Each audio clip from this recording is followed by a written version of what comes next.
Hi, my name is Travis Lindsay. I'm here for the Center for Entrepreneurship at Cal State Fullerton, and today we're lucky to have Brad Anderson. He is the director for the Sales Leadership Center, and just wanted to get to know him a little bit more and about sales and startups. So Brad, can you tell us a little bit about yourself and your center? Sure. So obviously Brad Anderson. I spent 37 years working for Nestle as both sales management, and sales tool development. So I have some experience with real life sales and sales training, and then sales management. I came to the Sales Leadership Center with Cal State Fullerton when I left and took early retirement from Nestle. They really wanted me because of the experience, but also I taught for 4 years at Chaffey Community College, Intro to Business and Intro to Marketing.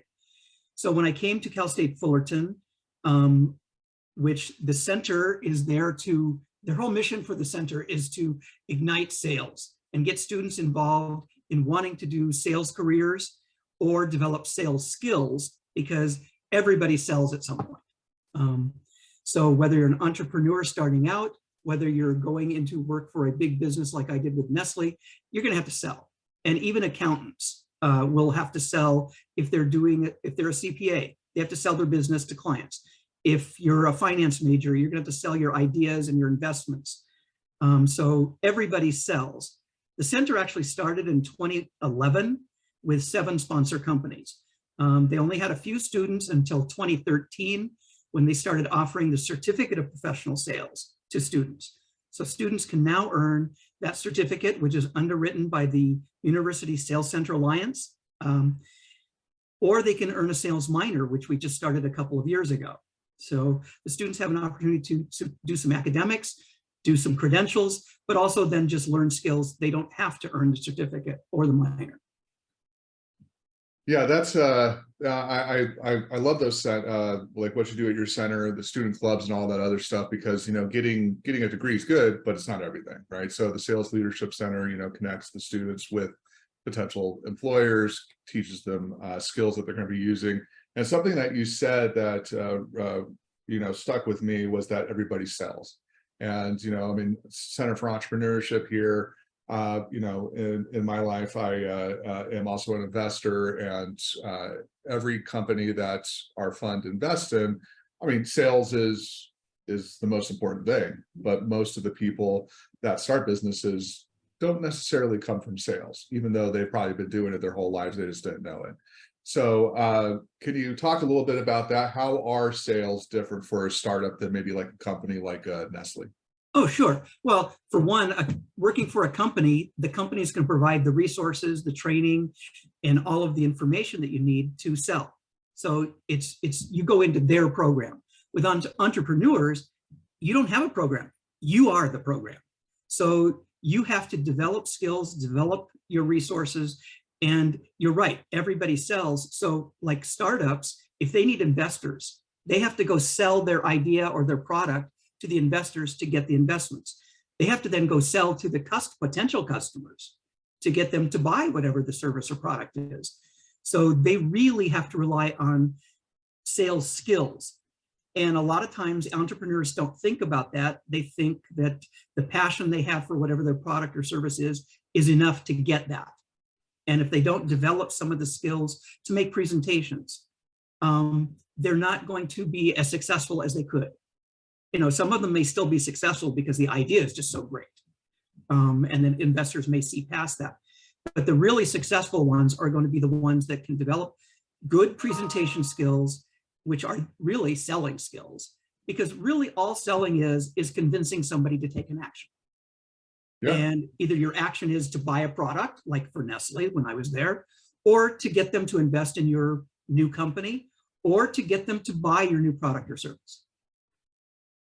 Yeah, 100%. I mean, I also do a little bit of advising on the side, and I recently gave a talk for the center about raising funds, and you're 100% right. I mean, it's all about presentation skills. It's about selling yourself, plus your business, plus your team, plus everything else involved. One stat that I found while doing a little bit of research, and something that I've just noticed along the way, is that for pretty much every startup, they're going to have to go out and pitch their business to at least 100 different companies or 100 different investors, before they actually raise as much money as they need, whether it's 500K or 1.5 million or 20 million.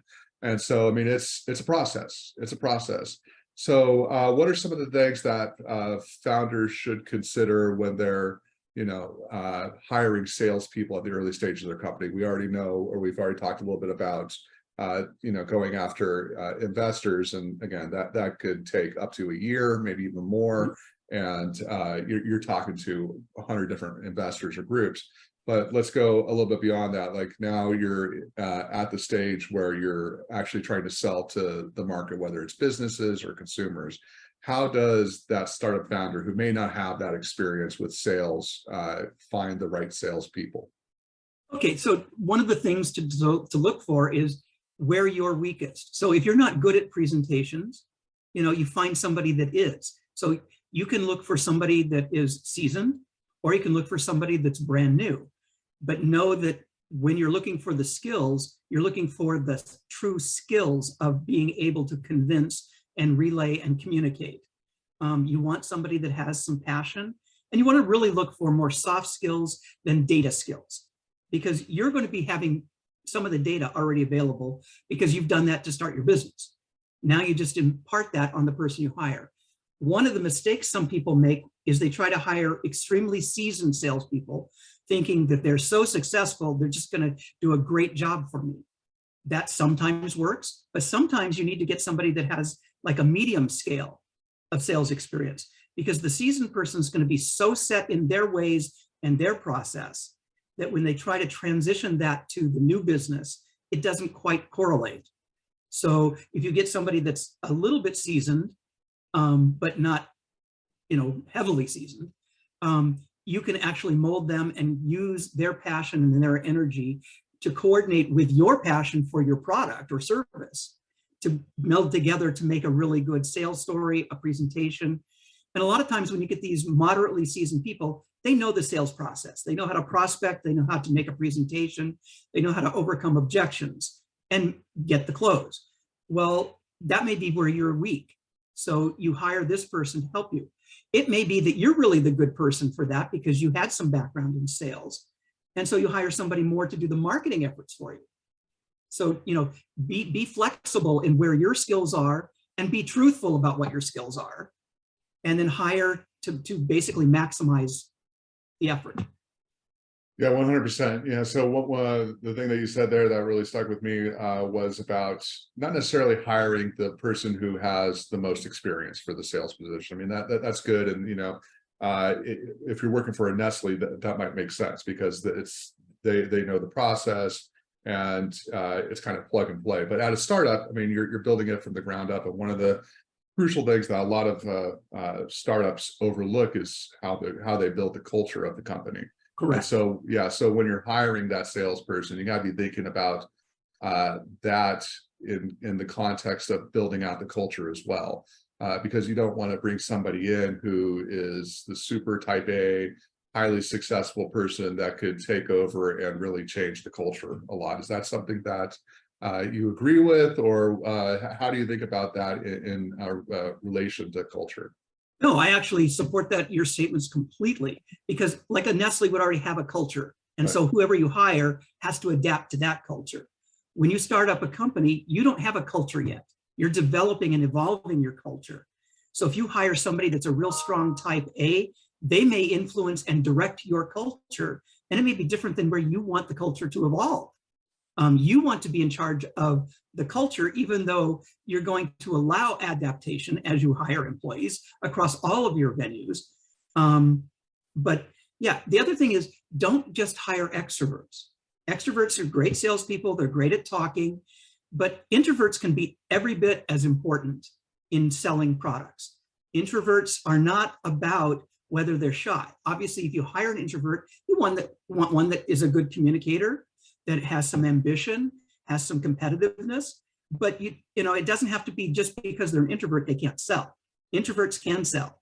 Introverts are often very good salespeople because they rely more on building relationships with their customers than they do on making a sale and going on to the next sale.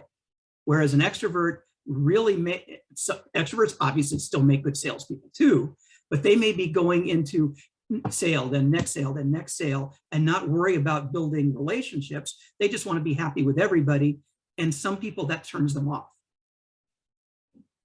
Yeah, 100%. So talking about this in a startup, how do you develop that culture? So do you factor in building out metrics that support the culture? How can you build that into hiring the salesperson so that they really do benefit the startup the most? Well, when you're talking about culture, you want to find people that are, similar in character to you, not identical. You don't want to clone yourself, but you want to have them where they have the same values, basically. And so that way, the culture that you're trying to create is similar to where they're going to fit. And then as far as metrics, obviously, anytime you're selling, you want a metric of what sales. But when you're starting up, sales are 0. So now so you want to match that with other things like how many prospects, how many meetings are they taking, how many other things are going on.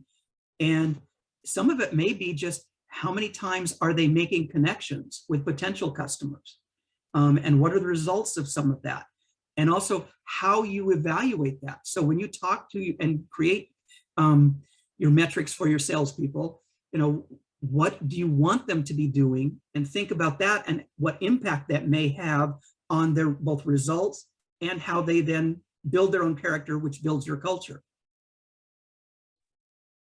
Yeah, so one of the things that just popped to my mind is that one of the important tasks that any startup really should be taking is going out and talking with customers, finding out what their problems are, what their issues are, and really tracking that from the very beginning, really throughout. And I'm sure you guys did that over at Nestle as well, to a huge extent.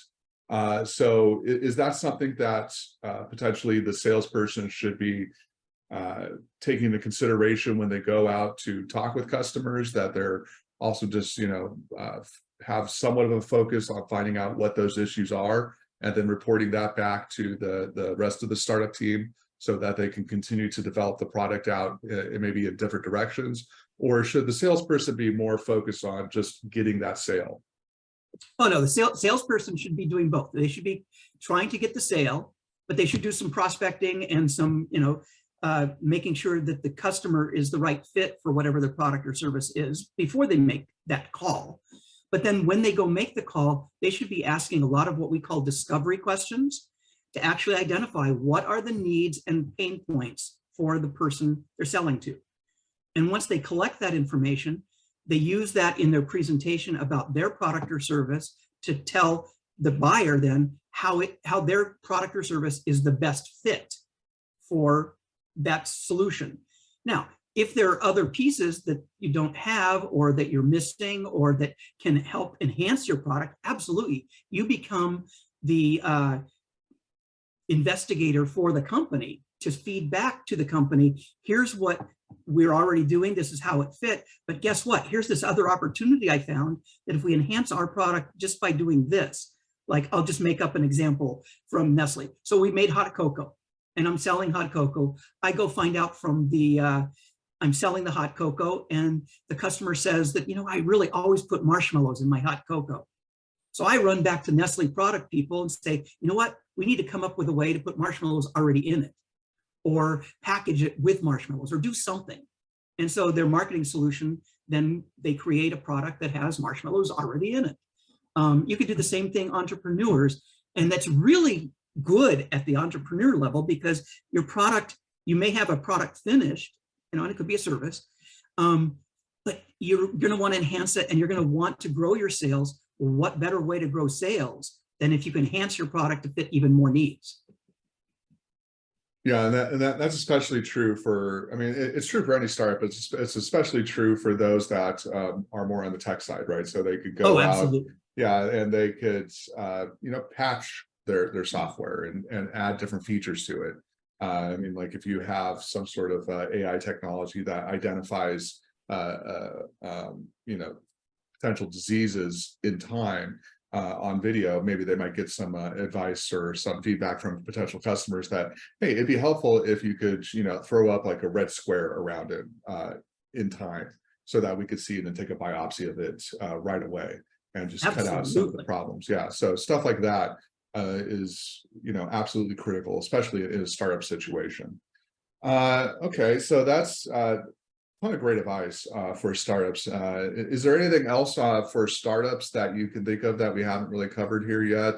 Well, yeah, you didn't ask a question about how they handle objections, because objections are going to happen.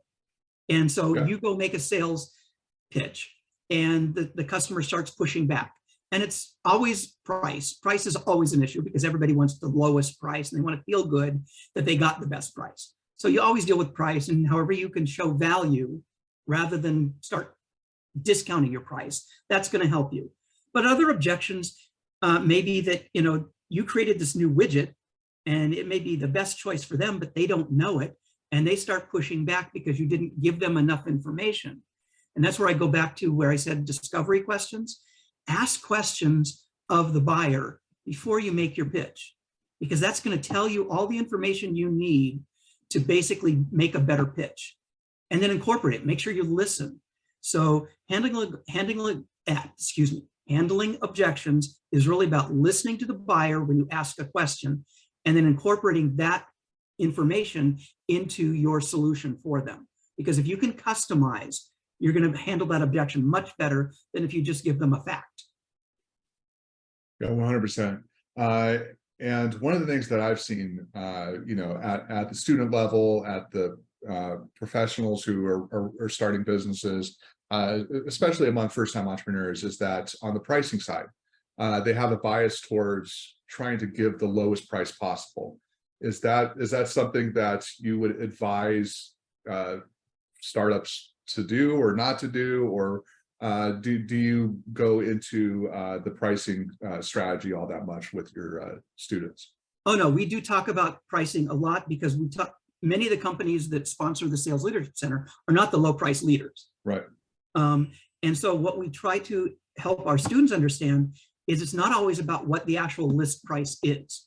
It's about what value you get from the solution you're offering.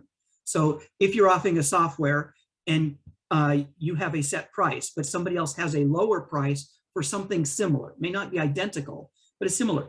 Show the value of why yours is worth the extra money.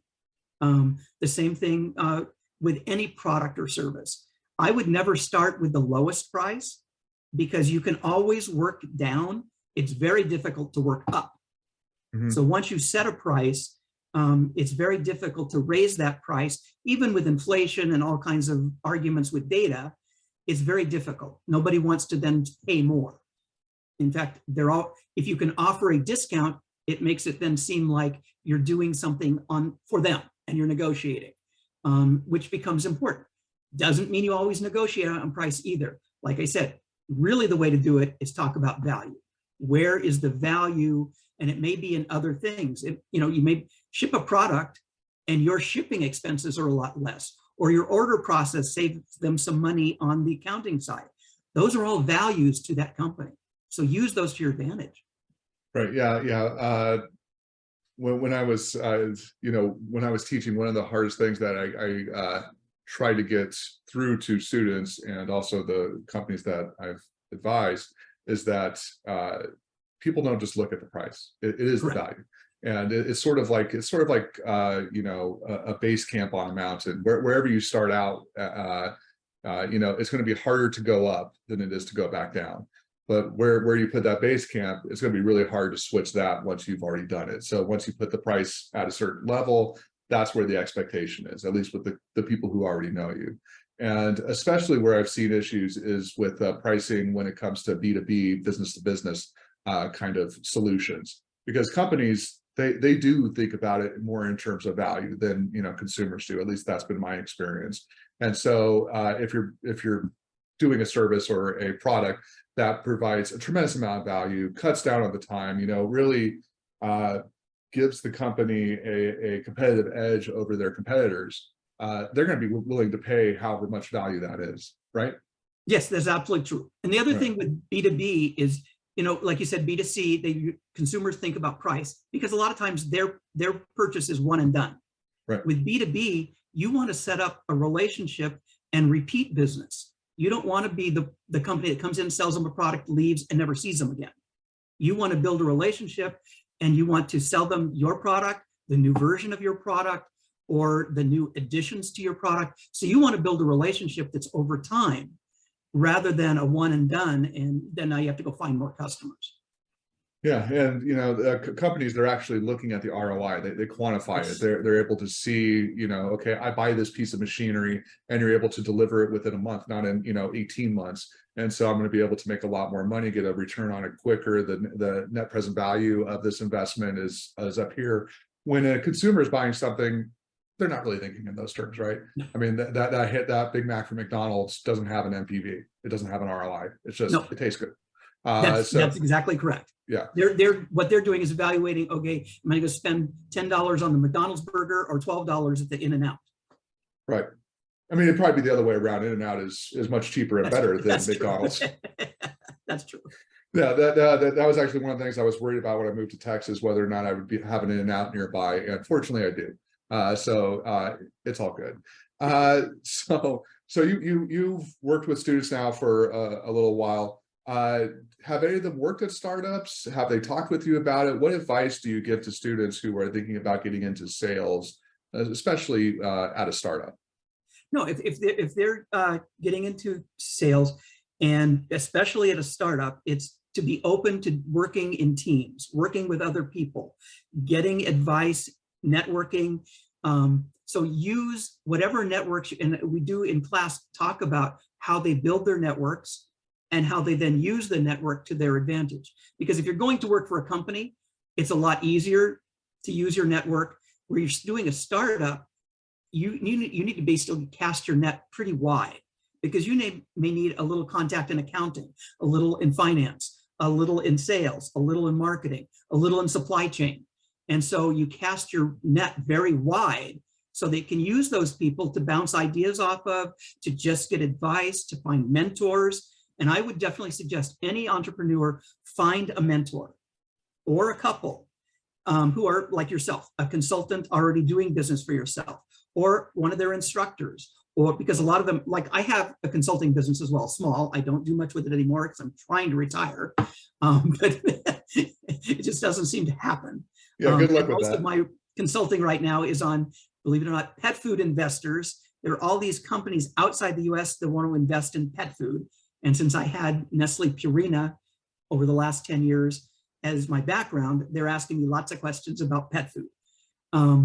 But I would say for entrepreneurs starting out, find your network, find some mentors, and then use those to your advantage, because you're not going to know everything. There is no way. I don't care if you get a degree in entrepreneurship at Cal State Fullerton, which is a great degree, you're not going to know everything. You're going to know pieces. Yeah, and you're only going to know some of those pieces. So I totally agree. I mean, one of the things that we definitely included in the curriculum was, and still do, is finding that advising team, right? So the group of people that can help you, fill the gaps with where you have weaknesses, who have that industry knowledge, who've been there, done that, and are able to help you get a leg up on your potential competition, because there's just so much stuff that, I mean, you really can't cover in a university course. I mean, I was doing the math on it the other day. I mean, it's like 48 hours in class every semester, plus some homework and stuff like that. That's not a lot of time. And when you're going out, I mean, and starting a business, raising money is, you could do a whole degree on that. Going out, getting sales at a startup, you could do a whole degree on that. I mean, it's just like basically every part of starting a business is a whole like university education course catalog. And so the more people that you can find to be mentors, to be advisors, to give you advice on all that stuff, the better. And also peers as well, right? So Absolutely. yeah, get to know other founders or other salespeople that you could talk with and share information with, whether it's formally once a month or informally on a Discord server every so often. So yeah, I 100% agree with that.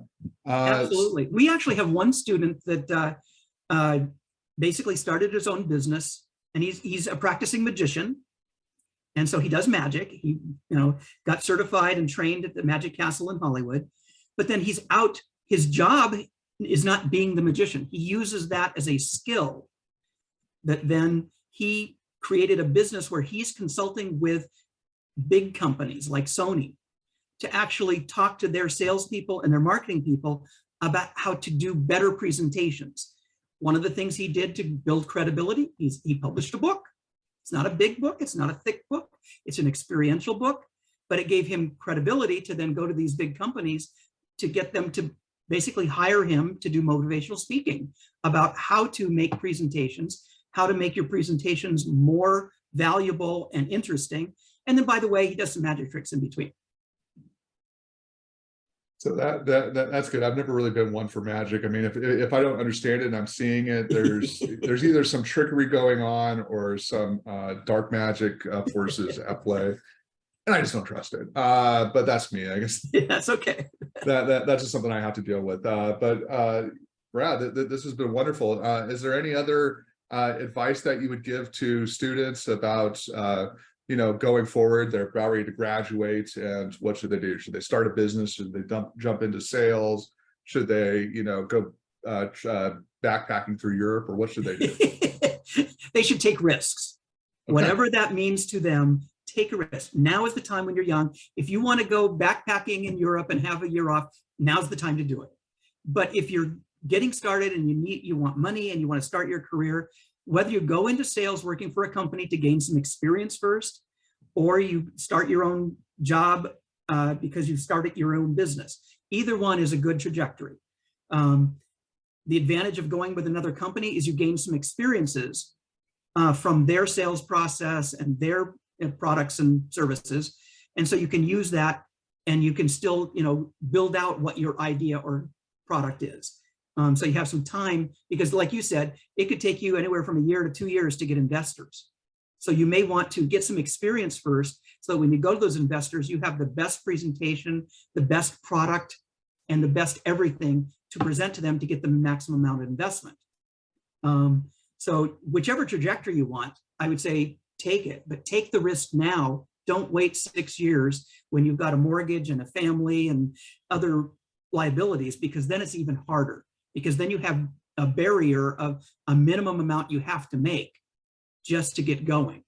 Right. Or you have to give up something. And, if you're going to give it up now. Take the risk now. And don't be afraid to relocate. That's where a lot of students, especially Cal State, are very afraid of relocating. Don't be afraid. Now is, again, the right time to do that. And you can always come back to California if that's where you want to end.